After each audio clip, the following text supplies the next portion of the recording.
This video is going to be on neutropenia, which is a decreased concentration of neutrophils in blood. I'm going to go through the three main causes of neutropenia, starting out with inflammation. And to explain inflammatory neutropenia, I'm going to draw a bone marrow blood vessel and some inflamed tissues.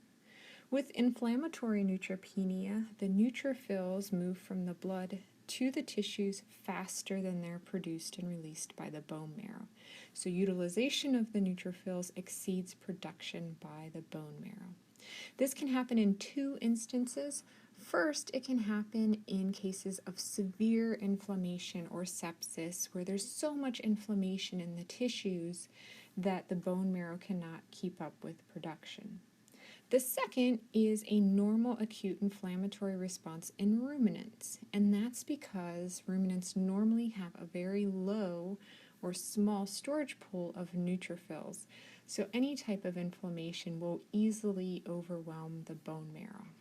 Now, this type of inflammation, acute inflammation in ruminants, isn't necessarily a bad prognosis. These ruminants do fine with time. Their bone marrow undergoes neutrophil hyperplasia. They get normal concentrations of neutrophils in blood or a neutrophilia. So to distinguish acute inflammation in ruminants versus severe infection or sepsis in ruminants, you really need to look at the patient and say, does this animal have severe clinical signs, or is it more mild clinical signs? Or you can also do sequential CBCs and look for an increasing neutrophil or neutrophilia in the future. Support for a inflammatory neutropenia includes a left shift and toxicity within the neutrophils.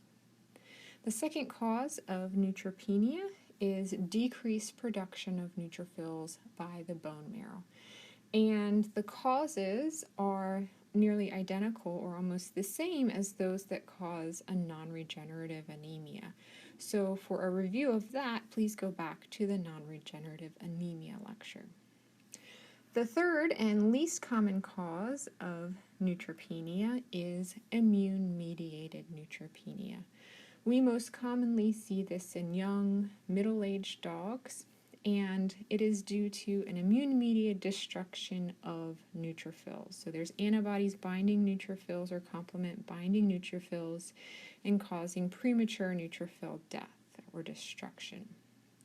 So ClinPath support to identify immune-mediated neutropenia is that there tends to be no left shift or a very mild left shift, and there tends to be no toxicity or very mild toxicity. If you see a lot of left shift or a lot of toxicity, then that would support an inflammatory neutropenia due to severe infection or sepsis. Now, because there is co-stimulation of monocytes when the bone marrow is trying to produce more neutrophils, there can also be a monocytosis.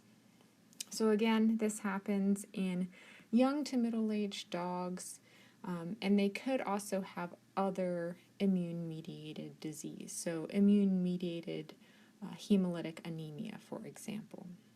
And these animals often present for bacterial infections, and that's because the neutropenia leads to a compromised immune system, which then results in secondary infections. So they might often have skin infections or abscesses. So that's it. The three most common causes of neutropenia that we see in veterinary species are inflammation, decreased production, and immune-mediated neutropenia. To identify inflammation, we really look for a left shift in toxicity, whereas immune-mediated neutropenia tends to not have significant or a lot of left shifting or toxicity. For decreased production neutropenia, go back and visit the non-regenerative anemia lecture.